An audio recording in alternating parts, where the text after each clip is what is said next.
일곱째 인을 떼실 때에 하늘이 반 시간쯤 고요하더니 내가 보매 하나님 앞에 일곱 천사가 서 있어 일곱 나팔을 받았더라.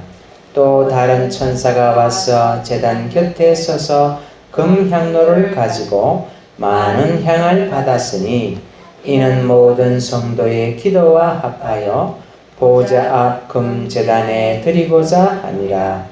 향연이 성도의 기도와 함께 천사의 손으로부터 하나님 앞으로 올라가는지라. 천사가 향로를 가지고 제단에 불을 담아다가 땅에 쏟음에 우레와 음성과 번개와 지전이 나더라. 일곱 나팔을 가진 일곱 천사가 나팔 불기를 준비하더라. 첫째 천사가 나팔을 부니 피 섞인 우박과 불이 나와서 땅에 쏟아지매 땅의 3분의 1이 타버리고 수목의 3분의 1도 타버리고 각종 푸른 풀도 타버렸더라. 둘째 천사가 나팔을 부니 불 붙는 큰 산 같은 것이 바다에 던져지매 바다의 3분의 1이 피가 되고 바다 가운데 생명 가진 피조물들의 3분의 1이 죽고 배들의 3분의 1이 깨지더라. 셋째 천사가 나팔을 부니 횃불같이 타는 큰 별이 하늘에서 떨어져 강들의 3분의 1과 여러 물샘에 떨어지니 이 별 이름은 선숙이라. 물의 3분의 1이 선숙이 되매 그 물이 선물이 되므로 많은 사람이 죽더라. 넷째 천사가 나팔을 부니 해 3분의 1과 달 3분의 1과 별들의 3분의 1이 타격을 받아 그 3분의 1이 어두워지니 낮 3분의 1은 비추임이 없고 밤도 그러하더라. 내가 또 보고 들으니 공중에 날아가는 독수리가 큰 소리로 이르되 땅에 사는 자들에게 화가 있으리니 이는 새 천사들이 불어야 할 나팔 소리가 남아있음이로다 하더라. 아멘. 오늘은 8장 일곱 나팔 이야기입니다. 그 중에서 첫 번째부터 네 번째 나팔에 대한 내용이 기록되어 있습니다. 그러면 이제 큰 그림을 다시 한번 보시고 그 다음에 세부적인 설명을 들어가겠습니다. 자, 6장과 7장은 전체 내용이다. 그래서 8장부터 22장 5절까지 내용 두루마리 전체 내용의 개요고 그 다음에 8장과 9장은 첫 번째부터 여섯 번째 나팔. 그래서 전 3년 반과 후 3년 반. 그래서 이것은 10장부터 13장의 내용이다라고 할 수가 있습니다. 그러면 일곱 번째 나팔은 그 내용이 일곱 대접재앙인데 이것은 15장과 16장에서 나온다. 그러면 이제 큰 그림이 그려집니다. 이제 본격적으로 나팔 재앙에 대해서 우리 같이 공부하도록 하겠습니다. 우리가 이제 일곱 인에 대해서는 이제 분명히 알게 됐지요. 두루마리 전체, 즉 계시록 전체에 대한 개요다. 예. 자, 그러면 나팔이라는 표현을 왜 썼을까? 여기부터 우리가 출발해야 돼요. 재앙은 재앙인데 왜 하나님께서 나팔이라는 표현을 쓸 것일까? 그것은 이 나팔의 의미를 알 때에 더 구체적으로 알게 됩니다. 나팔은 알리는 목적이죠. 그러면 세부적으로는 나팔은 무엇을 알리는 목적이 있느냐? 자, 성경의 예를 보면은 백성을 모을 때, 출애굽 광야에서 진영이 출발할 때, 전쟁하러 출전할 때, 그 다음에 절기와 제사 때, 제사장이 법궤 앞에서 행진할 때, 이런 등등 있고, 그 다음에 가장 중요한 게 또 하나 있어요. 뭐냐면 재앙과 위험을 알릴 때. 이렇게 나팔을 부는 목적이 여러 가지가 있는데, 그러면 계시록에서 이 나팔이라는 말이 의미하는 게 뭐냐, 이 중에서 그것은 뒤에 재앙이잖아요. 그래서 재앙과 위험을 알린다는 거예요. 근데 대접 재앙하고 차이가 뭐냐면 나팔은 알리는 거기 때문에 아직 기회가 있다 없다? 있다는 거예요. 회개할 기회가 있는 거예요. 그렇기 때문에 나팔 재앙은 다 파괴하지 않고 3분의 1씩만 각각 3분의 1씩만 파괴를 해요. 근데 이 3분의 1씩만 파괴해도 고통스럽다? 고통스럽지 않다? 정말 고통스러워. 지구에 물이 3분의 1, 초목이 3분의 1. 예, 이건 정말 고통스러운 거죠. 그런데 이 고통을 통해서 계속 나팔을 부는 거예요. 무슨 나팔을 부냐면 회개하라는 거예요. 회개하라. 예언서에서 우리에게 이 나팔에 대해서 많은 정보를 줍니다. 우리가 한 두 군데만 찾아보겠는데요. 요엘서 2장 1절 한번 찾아보겠습니다. 같이 한번 읽어보겠습니다. 시작. 시온에서 나팔을 불며 나의 거룩한 산에서 경고의 소리를 질러 이 땅 주민들로 다 떨게 할지니 이는 여호와의 날이 이르게 됨이니라. 이제 임박하였으니. 자, 여기서 말씀하고 있습니다. 나팔을 보는 이유는 경고라고 하죠. 그런데 뭐를 경고하느냐? 뭔가가 임박했다는 거예요. 그러니까 무엇이 임박했느냐? 여호와의 날이다. 구약 성경에서 여호와의 날은 바로 계시록에서 하나님이 심판하시는 날이에요. 그리고 계시록은 두 가지 큰 주제가 있죠. 심판과 구원이지요. 그래서 여호와의 날은 무서운 심판의 날. 그것이 이미 왔다고 하는 것이 아니라 경고하는 거예요.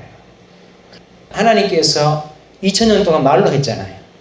예, 지금 전 세계에 이제는 교회가 다 세워져서 전도자를 통해서 지금도 계속 말로 말씀하시죠. 그런데 이제 마지막 7년이 시작될 때, 한일이가 시작될 때 말로 해서는 듣는다 안 듣는다? 안 듣기 때문에 이제 여호와의 날이 멀리 있는 게 아니고 바로 임박했다. 몇 년 안 남았지요. 여호와의 날, 하나님의 진노의 날. 예, 그 날이 임박했다는 것을 경고하는 거예요. 자, 우리 한 군절 더 찾아보겠습니다. 스바냐 14절로 16절 한번 읽어보겠습니다. 시작.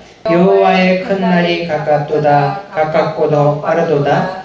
여호와의 날의 소리로다. 용사가 거기서 심히 슬피 우는도다. 그날은 분노의 날이요 환난과 고통의 날이요 황폐와 패망의 날이요 캄캄하고 어두운 날이요 구름과 흑암의 날이요 나팔을 불어 경고하며 견고한 성읍들을 치며 높은 망대를 치는 날이로다. 아멘. 여기서도 마찬가지로 나팔을 불어 뭐하며? 경고하며. 그리고 14절에 보니까 여호와의 큰 날이라고 하죠. 요엘서 2장 1절과 똑같습니다. 여호와의 큰 날. 그것이 가깝도다. 다시 말하면 임박했다. 그러면서 이 날을 좀 풀어서 설명합니다. 15절에 보니까 이 날은 하나님의 분노의 날. 그 다음에 둘째는 이 날은 환난과 고통의 날. 전 지구적으로 있을 환난과 고통의 날. 그 다음에는 황폐와 패망의 날. 예, 황폐와 패망의 날. 또 하나 보면 캄캄하고 구름과 흑암의 날. 예. 그러니까 지금 이 날에 대한 설명이 하나님이 분노하시는 날. 2000년 동안 기다리시다가 이제 은혜의 해가 다 끝나고 이제 하나님을 끝까지 거부하고 복음을 거부한 자들에 대한 하나님의 분노의 날. 그래서 환난, 고통, 황폐, 어두움 이런 것들이 지배하는 날이라는 거죠. 자, 그러면 이제 우리가 나팔의 의미가 무슨 말인지 아시겠죠? 그래서 왜 나팔이라는 말을 붙였는가? 이것은 아직은 뭐가 있다? 기회가 있다는 거예요. 하나님이 아직 기회를 주신다는 거죠. 자, 그러면 계시로 돌아가서 3절 같이 한번 읽어볼까요? 시작. 또 다른 천사가 와서 제단 곁에 서서 금향로를 가지고 많은 향을 받았으니 이는 모든 성도의 기도와 합하여 보좌 앞 금제단에 드리고자 합니다. 여기서 보니까 장소가 하나 나와요. 제단 곁이라고 말하고 있어요. 근데 제단 곁에서 첫 번째는 많은 향을 받았다고 이야기해요. 향은 기도죠. 네. 그러면 제단 곁에 여기는 어디를 이야기하느냐? 그것이 계시록 6장이죠. 9절에 보니까 이렇게 되어 있습니다. 다섯째 인을 떼실 때에 내가 보니 하나님의 말씀과 그들이 가진 증거로 말미암아 죽임을 당한 영혼들이 제단 아래 있어. 자, 이 제단은 바로 누가 있는 곳이다? 순교자들이 있는 곳이다 하는 거예요. 그러면 이 순교자들의 아는 향이 뭐냐? 이들의 기도와 간구죠. 이들의 기도와 간구가 뭐냐면 10절에서 말하죠. 큰 소리로 불러 이르되 거룩하고 참되신 대주제여 땅에 거하는 자들을 심판하여 우리 피를 갚아주지 아니하시기를 어느 때까지 하시야 하나이까 하니, 이 말은 무슨 말이냐면 하나님 이제 나팔 재앙과 대접 재앙으로 이 세상을 심판하셔야 되지 않겠습니까? 그 얘기입니다. 그런데 하나님께서 그 기도에 바로 응답 안 해주시고 11절에 보니까 각각 그들에게 흰 두루마기를 주시며 이르시되 아직 잠시 동안 쉬되 그들의 동무종들과 형제들도 자기처럼 죽임을 당하여 그 수가 차기까지 하라 하시더라. 자, 하나님께서 잠시 기다리라고 하는 거예요. 왜? 뭔가 차야 된다는 거예요. 그게 뭐냐면 동무종들과 형제들도 죽임을 당하여 그 수가 차야 된다는 거예요. 자, 그런데 우리가 방금 읽은 8장 3절에 보니까 많은 향을 받았고 또 모든 성도의 기도와 합하여, 자, 모든 성도의 기도, 이 순교자의 간구뿐만 아니라 마지막 때를 사는 성도들의 그 간절한 기도들이 많을 거 아니에요? 그 기도들이 합해졌을 때에 비로소 이제 계시록 6장 9절에서 그 순교자들의 호소가 응답되는 거예요. 8장 4절 봅니다. 한번 읽어볼까요? 시작. 향연히 성도의 기도와 함께 천사의 손으로부터 하나님 앞으로 올라가는지라. 자, 여기서 이제 하나님 앞으로 올라갔다, 이 말은 응답하시다. 그래서 이 응답으로 말미암아 연락이지. 응답 또는 연락. 드디어 뭐가 시작된다? 한 일회가 시작되는 거예요. 시작되는데 전 3년 반 동안에 나팔 재앙 첫 번째부터 네 번째까지가 시행이 되는 거예요. 그래서 8장 1절에 보니까 일곱째 인을 떼실 때 하늘이 반 시간쯤 고요하더니, 우리가 어떤 중요한 사건이 일어나기 전에 정적이 있잖아요. 이거는 우주적인 사건이에요. 하나님께서 다니엘에게 내 백성과 내 거룩한 성을 위하여 70일회를 정하셨다고 했거든요. 그리고 마지막 그 일회에 허물이 그치며 죄가 끝나며 죄악이 용서되며 영원한 의가 드러나며 예언이 응하고 그리고 지극히 거룩한 이가 기름 부음을 받으리라. 인류의 역사의 종지부를 찍는 마지막 한 일회가 시작되는 게 바로 8장이 시작되는 거예요. 그렇기 때문에 그것이 그냥 후다닥 시작되는 게 아니고 얼마 동안 정적이 그러더라? 반 시간쯤 고요하더니 이것은 무엇이다? 바로 이 중요한 사건이 시작되기 전에 정적이 흐르는 거죠. 그러면서 한 일회의 시작은 기도의 응답이며 누구의 기도였느냐? 많은 순교자들의 하나님께 대한 호소와 그리고 이 땅에 살았던 성도들, 또 살고 있는 성도들의 그 고난 가운데서 하나님께 부르짖는 그 기도, 이것들이 다 차니까 이제 한 일의 시작이 드디어 계시가 되는 것입니다. 그래서 한 절 한 절이 다 의미가 있죠. 예. 자, 그래서 5절에 보니까 천사가 향로를 가지고 제단에 불을 담아 땅에 소돔에 우레와 음성과 번개와 지진이 나더니 이제 심판이 시작되는 거죠. 7 대접 재앙 기회가 없어요. 그때는 바다의 모든 생물이 다 죽고 그리고 땅의 모든 생물이 다 죽고 거기에는 이제는 회개 기회가 없어요. 그 7 대접 재앙이 쏟아지기 전에 3분의 1씩 엄청나죠. 3분의 1. 예를 들면 대한민국의 3분의 1이 불바다가 됐다고 하면은 엄청나죠. 요번에 강원도에서 불이 났잖아요. 그래가지고 전국의 뉴스에서 떠들썩했잖아요. 여의도 면적이 몇 배 탔다고. 그런데 대한민국의 3분의 1이 불이 나서 못 쓰게 됐다 하면 어떻게 되겠습니까? 연기가 하늘에 햇빛을 다 가릴 거 아니에요. 근데 지구의 3분의 1. 그래서 우리가 앞서 요엘서와 스바냐서에서 봤죠. 그날은 환난과 고통의 날이요 황폐와 폐망의 날이요 캄캄함과 어둠의 날이요. 하나님이 주시는 마지막 자비의 손길. 그런데 핵심은 누구에게 있다? 유대인들에게 있다. 왜? 이방인의 수는 이미 거의 다 찬 거. 우리가 지금 동네에서 전도를 하고 있잖아요. 네. 얼마나 하고 있습니까? 반응하는 사람이 지극히 작아요. 왜? 이미 수가 찼다는 것을 우리가 발로 뛰면서 몸을 먹고 있는 거예요. 그러니까 하나님께서 이제는 이방인에게도 아직 문을 열어놓으시지만 전 3년 반 동안에 4가지 나팔 재앙을 통해서 누구에게 하나님 포인트가 있냐면 이스라엘 민족이죠. 그들에게 이제 마지막 민족적인 구원을 위해서 준비를 하시는 거예요. 자, 그러면 이제 본격적으로 한번 들어가 보겠습니다. 그런데 이 4가지 나팔을 공부하기 전에 꼭 알아야 될 게 있어요. 그걸 먼저 공부를 하고 들어가도록 하겠습니다. 먼저 지금 나눠야 될 내용이 뭐냐면 애굽의 10가지 재앙에 대해서 우리가 조금 깊이 생각해 봐야 돼요. 자, 애굽의 10가지 재앙이 어떤 것이었나요? 한번 볼까요? 한번 제가 나열해 볼게요. 자, 피, 그 다음에 개구리, 이, 파리, 가축의 돌림병, 그 다음에 악성 종양, 우박, 순서대로 지금 합니다. 그 다음에 메뚜기, 그 다음에 허감, 그 다음에 장자 죽음. 자, 이 10가지거든요. 계시록으로 들어가기 전에 이걸 지금 잘 이해를 해야 돼요.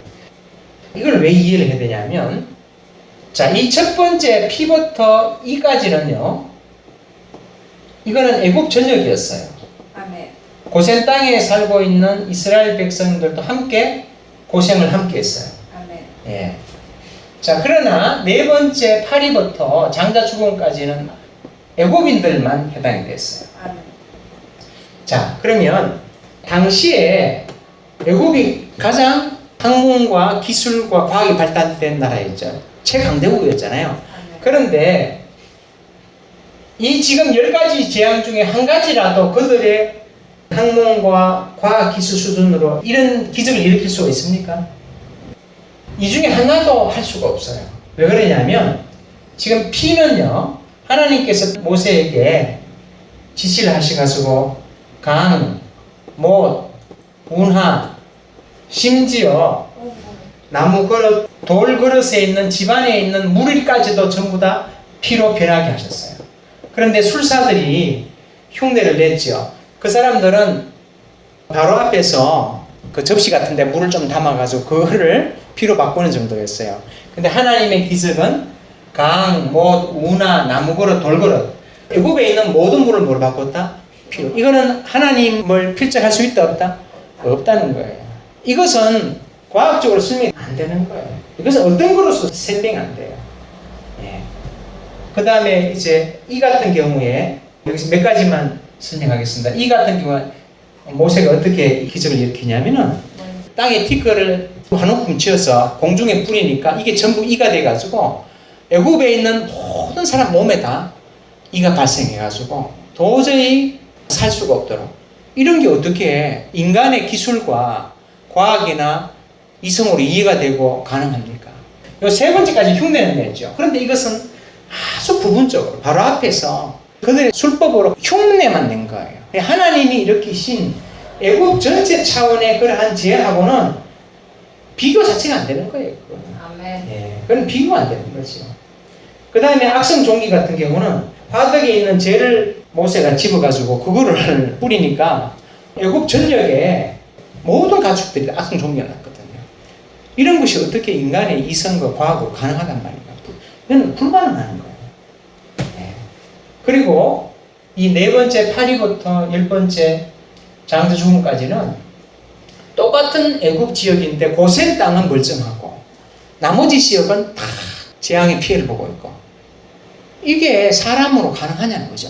기적 자체도 불가능하지만 어떤 지역은 예외가 되고 면제가 되고 어떤 지역은 고통을 받고, 이것은 설명도 어려운 거예요. 이건 과학적인 설명도 어려운 거예요. 아멘. 어떻게 이런 것이 가능한지. 다시 말하면 이것은 창조주 하나님만이 하실 수 있는 기적이에요. 이거는. 아멘. 예, 여기 이것은 당시의 수준이나 지금의 수준이나 과학이나 어떤 것으로도 불가능할 뿐만 아니라 어떻게 이것이 가능한지조차도 설명이 안 되는 거예요. 아멘. 자, 그렇다면 이걸 계시록으로 가져와서 여기서 이게 중요한 포인트입니다. 계시록을 해석할 때 사람들이 범하기 쉬운 것이 뭐냐면 이걸 자꾸 인간의 과학 기술에 바탕한 인식으로 이해하려고 그래요. 이해되세요? 그리고 그들이 이해가 안 될 때 이걸 뭐냐면 상징으로 치부려고 그래요. 계시록에는 상징적 요소가 있습니다. 그런데 10가지 애굽에서 하나님이 내리신 재앙을 모세에게 먼저 말씀하셨거든요. 그런데 문자 그대로 이루어졌어요. 아멘. 예. 그런 것처럼 지금 여기서 7가지 나팔 재앙, 7가지 대접 재앙, 이것이 인간의 현재 가진 고도의 과학 기술로는 이해가 안 되는 거예요. 아멘.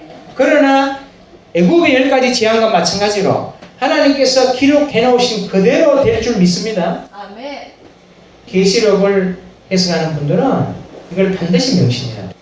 예. 이것을 상징으로 풀거나 인간의 과학 기술이나 이해의 바탕을 둔 인식으로 이해가 안 된다고 해서 이것을 나름대로 자의적으로 해석해서는 절대 안 된다. 말씀 그대로 이루어질 줄 믿습니다. 아멘. 아멘. 그래서 한 가지 예를 들면 민수기 11장에 보면 어떤 일이 있냐면요.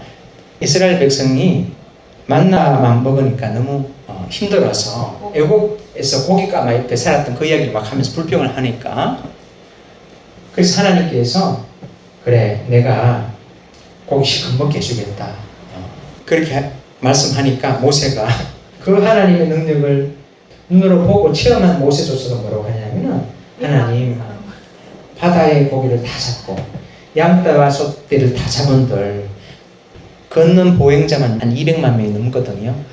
이걸 먹이겠습니까? 이렇게 말하니까 모세가 걱정이 됐어. 하나님 걱정을 해드리니까 하나님이 하시는 말씀이 여호와가 힘든 게 있겠느냐. 그래서 하나님께서 그 200만 명이 한 달 동안 고기를 진짜 배불리 먹을 수 있도록 다 주셨어요. 아멘.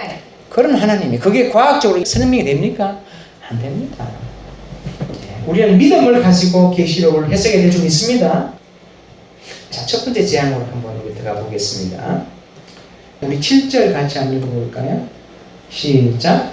첫째 천사가 나팔을 부니 피 섞인 우박과 불이 나와서 땅에 쏟아지매 땅의 3분의 1이 타버리고 수목의 3분의 1도 타버리고 각종 풀도 타버렸더라. 자, 여기서 보니까 피 섞인 우박과 불이에요. 하나님께서 이걸 상징으로 주셨을까요? 하면 실제 이런 일이 있나일까요? 실제 왜? 모세에게 하나님께서 지시한 일이 상징으로 일어났던 게 아니거든요. 그대로 일어났거든요. 자, 그런데 여기서 가장 핵심이 되는 단어는 저는 뭐로 보냐면 불이라고 봐요. 왜냐하면 피 섞인 우박과 불이 쏟아지니까 어떤 일이 일어나냐면 자, 땅의 3분의 1이 타버렸다고 했죠. 자, 3분의 1이 탔습니다. 그러니까 수목과 풀도 다 타버린 거예요. 결정적인 원인은 뭐다? 결국은 뭐다? 피라는 요소보다는 뭐다? 불이라는 거예요. 불. 예. 자, 이것이 그러면 계시록에만 나오는 이야기냐? 아니에요. 이미 연세에 나와요. 아멘. 한번 볼까요? 요엘서 2장 먼저 한번 찾아보겠습니다. 자, 2장 30절로 31절 봅니다. 예, 같이 한번 읽어볼까요? 시작. 내가 이적을 하늘과 땅에 베풀리니 곧 피와 불과 연기 기둥이라. 여호와의 크고 두려운 날이 이르기 전에 해가 어두워지고 달이 삐빛까지 변하려니와. 여기서 여호와의 크고 두려운 날, 이게 바로 계시록의 7 대접으로 하나님께서 세상을 심판하신 날. 그때에 피가 나오죠, 불 나오죠. 예. 그럼 우박은 안 나오죠. 네. 우박 한번 볼까요? 에스겔서 38장 22절 한번 읽습니다. 22절 시작. 내가 또 전염병과 피로 그를 심판하며 쏟아지는 폭우와 큰 우박덩이와 불과 유황으로 그와 그 모든 무리와 그와 함께 있는 많은 백성에게 비를 내리듯 하리라. 여기서도 마찬가지죠. 우박덩이와 불과 유황이 쏟아진다는 거예요. 이것이 종말의 이야기거든요. 아멘. 예, 이것은 복의 심판이기 때문에 약간은 다른 상황이에요. 종말의 때는 때인데 이 나팔 재앙에서의 시점하고는 조금 차이가 있기는 있지만, 그러나 마지막 때에 하나님께서 이러한 일을 하신다는 것을 우리에게 보여주는 것이죠. 아멘. 자, 그런데 이게 얼마나 큰 고통을 주느냐를 한번 설명해 보려고 해요. 하늘에서 이런 피 섞인 우박이나 불을 안 내리셔도 지금 이 지구의 환경 자체가 불로 인해서 과학자들이 앞으로는 정말 큰 지구의 종말에 가까운 위기가 올 것이다, 이렇게 말하고 있는 거예요. 하늘에서 하나님이 피 섞인 우박을 불 안 내리셔도. 자, 그럼 우리가 지금 어떤 상황에서 살고 있냐면, 기후변화로 인해서 우리 폭염으로 금년 여름에도 고생을 했잖아요. 자, 몇 가지만 제가 예를 들겠습니다. 이 지구에 갇힌 열 에너지가 불과 14년 만에 2배가 증가했어요. 우리가 석탄이나 이런 연료를 자꾸 떼잖아요. 그러면 여기서 열이 나오잖아요. 에어컨 실외기 켜면 열이 나오잖아요. 근데 이것이 우주로 빠져나가지 않거든요. 이 지구 안에 갇혀 있거든요. 이것이 14년 만에 2배가 증가됐는데, 그래서 지금 지구가 점점 더워지고 있는 거예요. 2021년 보고서에 보면은 지구가 지금 산업혁명 이후로 몇 도가 기온이 올랐냐면 1.09도. 여기에서 0.41도만 더 상승하면 1.5도가 오르는데, 그것이 언제로 지금 예상하고 있냐면 2030년. 그리고 2040년이 되면은 1.5도에서 0.5도가 더 올라와서 2도까지 오를 것이다. 자, 그래 되면 어떤 현상이 일어나냐? 지금 우리가 겪고 있는 폭염 이런 현상이 있죠. 이것은 1.09도 올랐을 때 이런 고생을 하고 있는데, 1.5도가 되고 2도 저지선이 무너지면 우리가 경험해보지 못한 격한 현상들이 동시다발적, 더 자주, 더 강도 높게, 더 오랜 기간 동안 지속되면서 일어난다는 거예요. 이게 먼 미래가 아니에요. 2030년과 2040년이에요. 1.09도 오른 상황에서 지금 어떤 일들이 지금 지구에 일어나느냐, 제가 몇 가지만 드리겠습니다. 2023년 올해의 예를 제가 몇 가지 드릴게요. 제가 신문을 보고 기록한 것이 대부분인데, 첫 번째 예는 지난 4월, 2023년 4월에 스페인의 온도가 40도를 넘었어요. 그래서 올리브 나무 있죠. 올리브유를 생산하는 올리브 나무가 치명타를 입었어요. 그래서 가격이 폭등해요. 그러니까 40도를 넘으면 나무가 견딘다 못 견딘다? 저희 집도 다육식물이 있었는데 이번에 날씨가 고고 덥다고 해가지고 다육식물이 좀 죽었어요. 시들어지거나. 자, 그 다음 두 번째에는 2023년 8월, 자, 지난달이죠. 지금 우리가 여름인데 우리는 북반구에 살고 남반구는 겨울이거든요. 이게 지구의 자전축이 23.5도 기울어져 있기 때문에 북반구와 남반구는 정반대. 우리가 하시면 저기는 동지고 우리가 충분히 저기는 추분이고 이렇게 되거든요. 그러니까 우리가 지금 여름인데 거기 평균 기온이 22도에서 25도가 돼야 되는데 어젠가 며칠 전에 신문에 38.7도. 예. 그래서 남미 대륙의 최대 규모의 담수를 담고 있는 호수, 우리나라 전라북도보다 좀 더 큰데 티티카카 호수인데 수위가 매년 1억 2천만 톤이 지금 계속 줄어들고 있다는 거예요. 그래서 마실 물도 문제고 거기 사는 사람들의 경제도 문제고, 예. 관광 자원이자 그들의 식수원인데 지금 큰 위기가 닥쳤다. 한 가지 더 예를 듭니다. 지금 바다 온도가 계속 올라가고 있는 거예요. 어제 뉴스가 그렇습니다. 신문에 우리나라 통영의 바다 온도가 28도 안팎이 돼가지고 양식장이 많잖아요. 양식 우럭이 600만 마리가 폐사가 돼가지고 일주일 만에 이게 바다 온도 관측 이래 최고치라는 것이. 예. 지금 1.09도 올랐는데 지구가 지금 이 모양이에요. 그러니까 2030년도에 과학자들이 1.5도 선이 무너질 수도 있다. 2040년에는 2도 저지선이 무너질 수도 있다.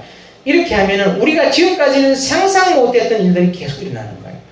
제가 왜 지금 이 이야기를 드리냐면 하늘에 피 섞인 우박과 불이 안 떨어져도 과학자들은 이미 지구의 종말을 내다보고 있다는 거예요.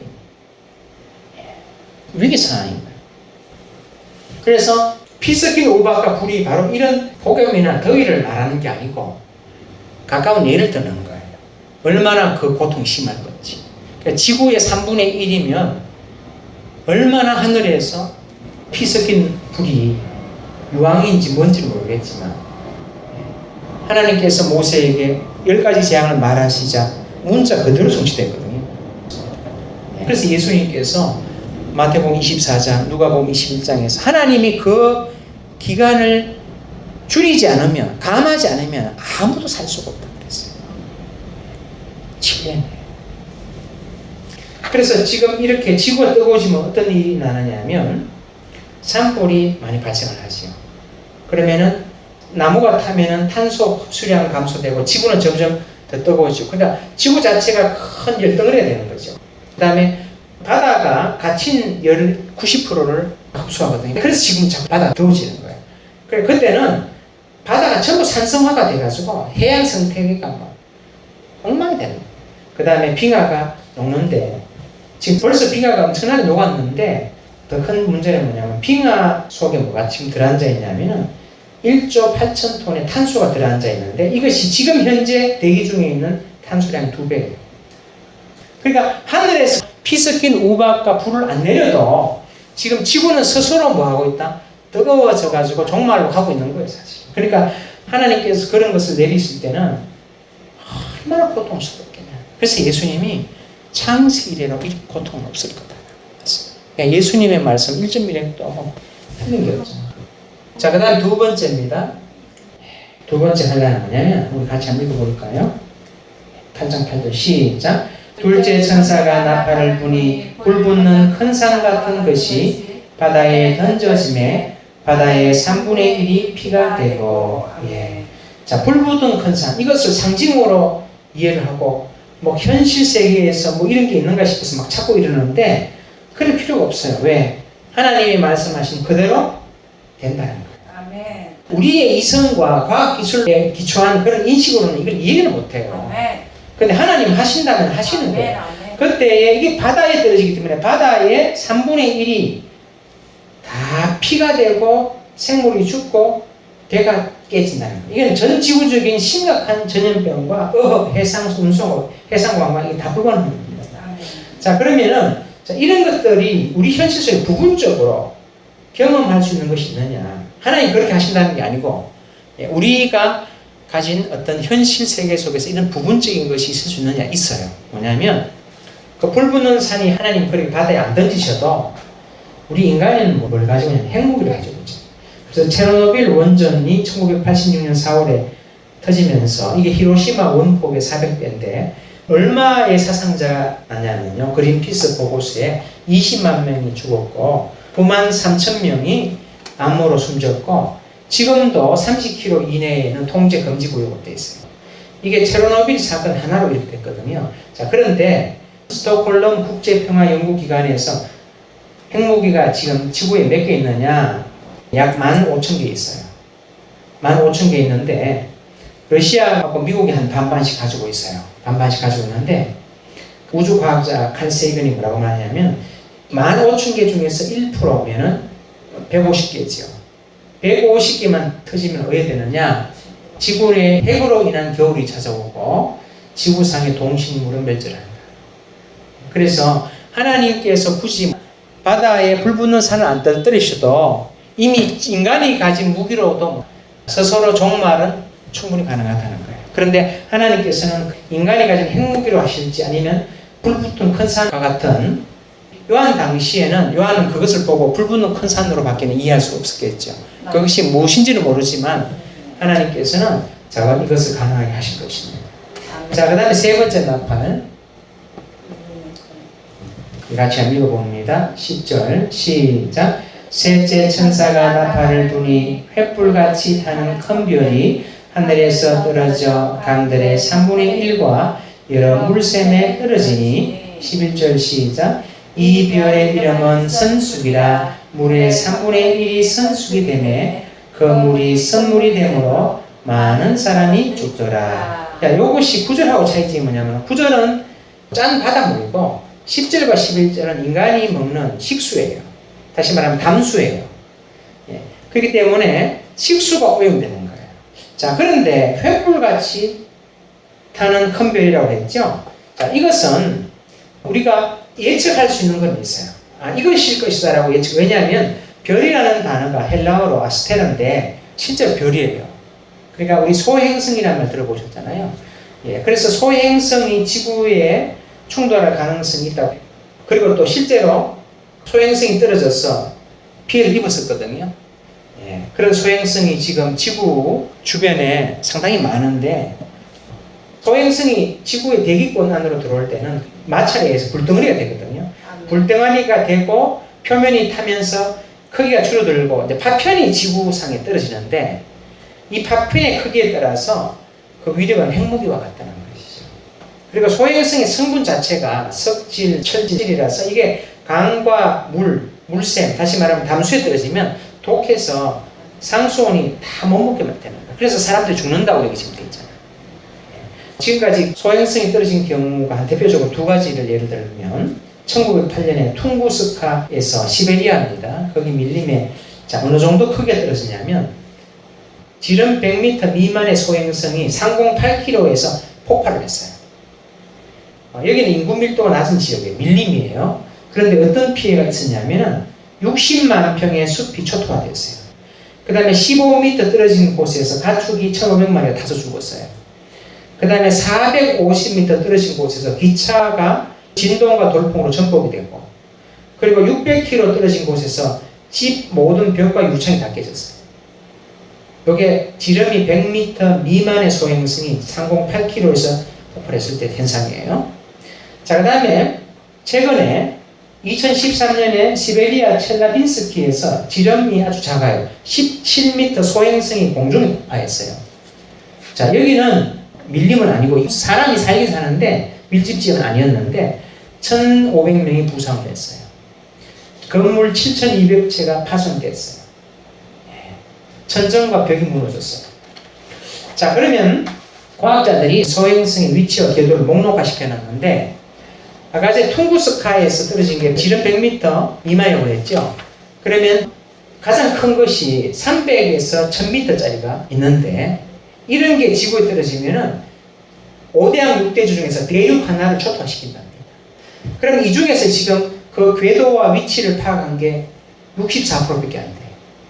그러니까 64% 이외의 거는 떨어져도 떨어지는 줄 모르는 거예요. 파악한 게 겨우 64%입니다. 그 다음에 지름이 100에서 300m짜리, 요거는 대륙까지는 아니더라도 대륙보다 적은 것은 완전히 초토화시킬 크기가 작을수록 파악이 힘들죠. 요거는 전체의 16%밖에 파악이 안 됐어요. 자, 그 다음에 작은 거 있죠. 시베리아 첼라빈스키에 떨어진 거 20m에서 30m짜리, 요거는 크기가 작기 때문에 파악이 어려워요. 불과 20에서 30m밖에 안 되니까. 요거는 전체 소행성 중에서 파악이 몇 프로 됐느냐? 1% 됐어요. 지금 지구를 묘하게 피해가요, 사실은 소행성들이.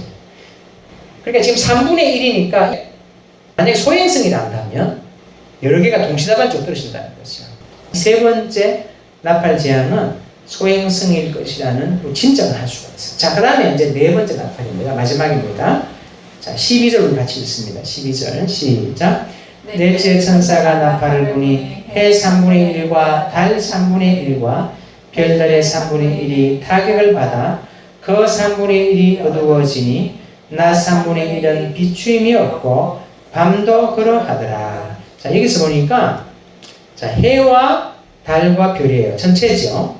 자, 지금 이 네 번째 나팔을 안 불더라도 앞에 세 가지 그 재앙이 계속 일어나면 그 결과적으로 자연적으로 어떤 일이 일어나냐면요, 거대한 버섯 구름이 형성이 되고, 그리고 2, 3차의 재난이 불러오고, 그리고 연기와 분진들이 하늘을 뒤덮고 햇빛을 차단하고, 그 결과 기온은 감소하고 일조량은 줄어들고 어둠과 추위가 발생하고 수많은 생명체가 고통하고 실망이 되는 거예요.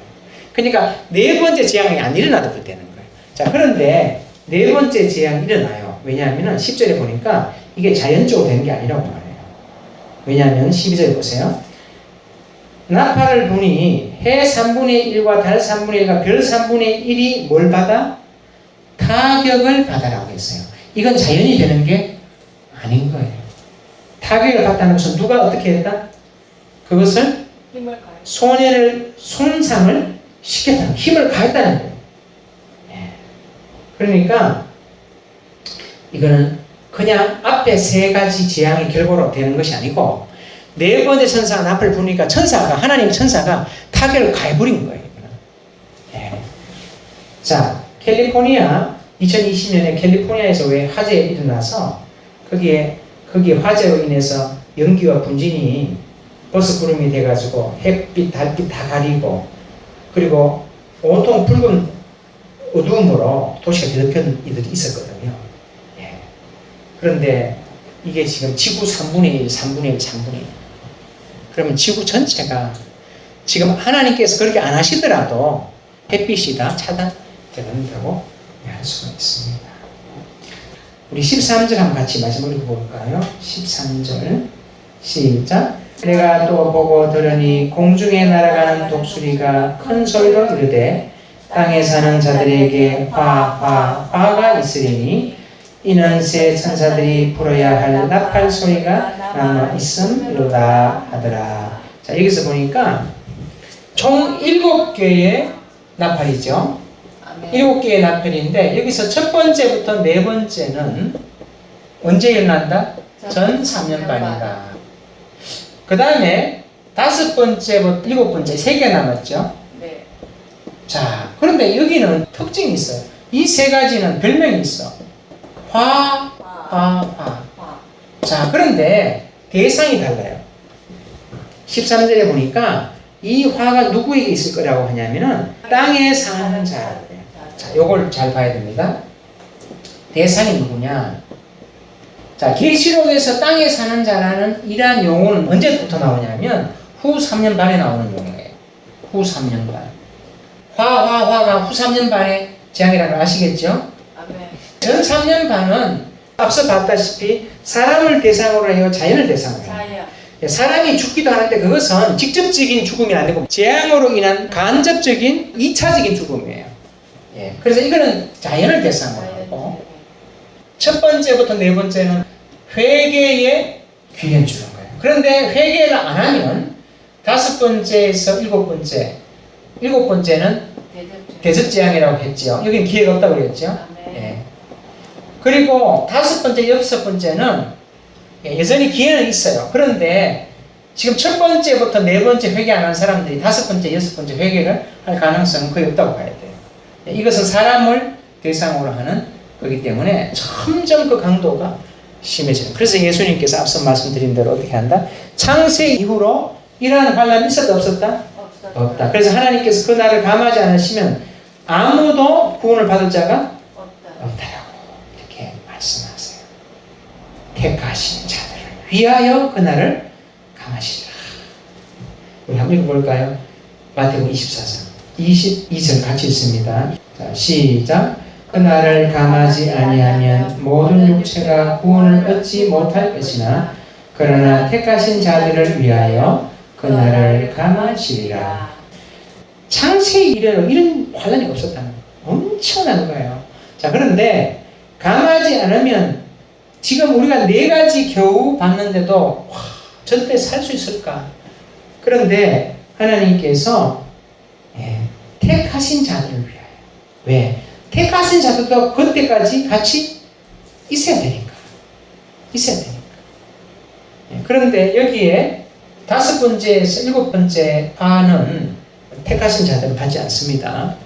그런데 그러나 택하신 자들을 위하여 감하시리라. 그래서 하나님께서 7년이라는 시간을 주셨죠.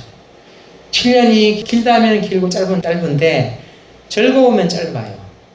그런데 남자들 군대 2년에 3년 갔다 오는데 밖에 있는 사람들은 금세 군대 갔다 왔다 하는데 안에 있는 사람은 너무 길거든요.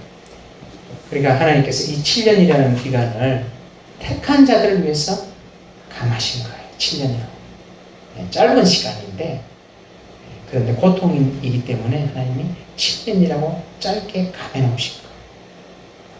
자, 그러면 이 내나팔이 실행되면서 우리는 무엇을 예상하게 됩니까? 세상은 엄청난 공포와 불안을 경험합니다. 혼란에 빠집니다. 그리고 이때 하나님의 종들, 우리 앞에서 인침받은 자들 있죠. 하나님의 종들이 전 세계에 다니면서 뭘 외친다? 회개의 메시지를 선포하죠. 예. 근데 내용은 뭐냐면 예수님이 재림한다. 그리고 회개하라. 하나님이 심판한다. 이런 이야기를 세상 사람들은 듣고 싶겠어요? 들으면 기분 나쁘겠어요? 그러면 기분 그렇죠. 왜? 지금 힘들어 죽겠는데 이런 소리 하면 그래서 많은 사람들이 한 일의 절반 때 많은 수요자들이 생겨나게 되는 것이죠. 네. 우리가 참 어떻게 보면은 모세가 일으킨 애굽의 10가지 재앙, 그것이 현대판이 뭐다? 바로 이 요한계시록의 7 나팔 재앙이다. 예, 우리가 그것을 생각할 때에 정말 깨어있지 않으면 누가 이것을 이겨낼 수 있겠는가. 그래서 예수님은 이 날은 전 지구에 임하는 날이다. 그러면서 이 모든 일을 능히 피하고 인자 앞에서도록 항상 깨어서 기도해라. 당부하셨다고. 그렇기 때문에 이 계시록은 알아도 되고 모르도 되는 내용이 아니라 반드시 알아야 되고 반드시 기도하고 깨어있는 것이 성도의 자세라는 것을 알 수가 있습니다. 아멘.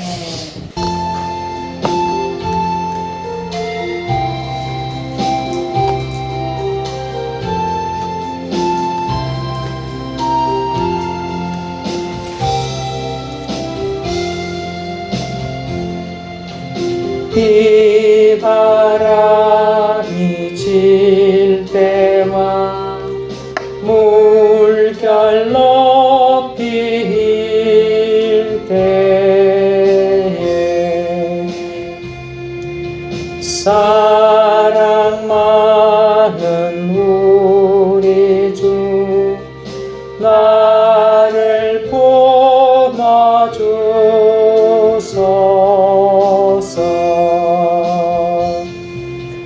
풍파 지나가도록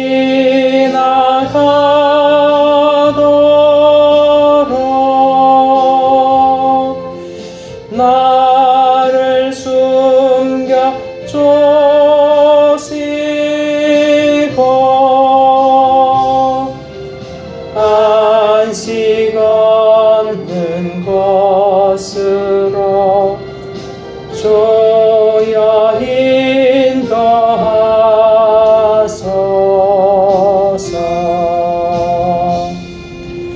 나의 영혼 귀할 때 예수밖에 없사니 혼자 있게 마시고 위로하여 주소서.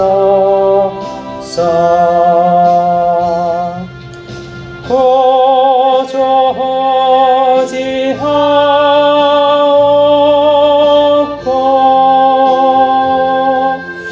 도와주시오니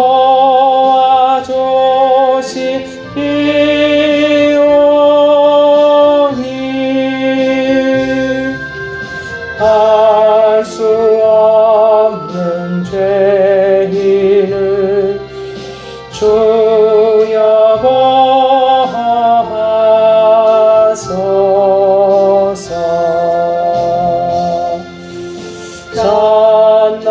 전능하신 예수께 나의 소원이 있으니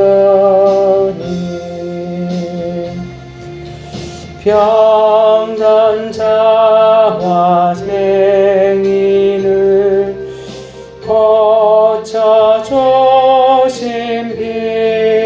빕니다. 나에게는 죄악이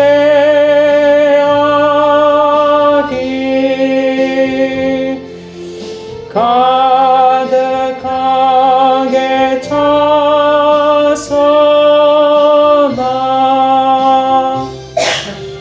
예수께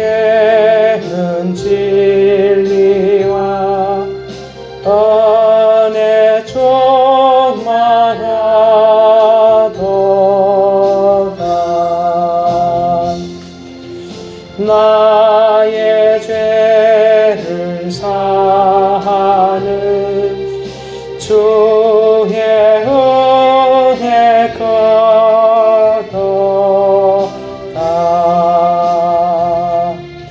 생명수로 고치사 나를 성케하소서.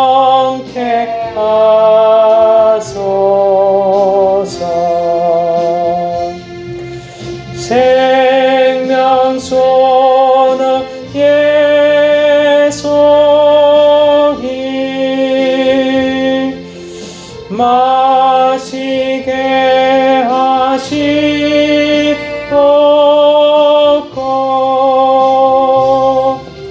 샘물처럼 내 맘에 서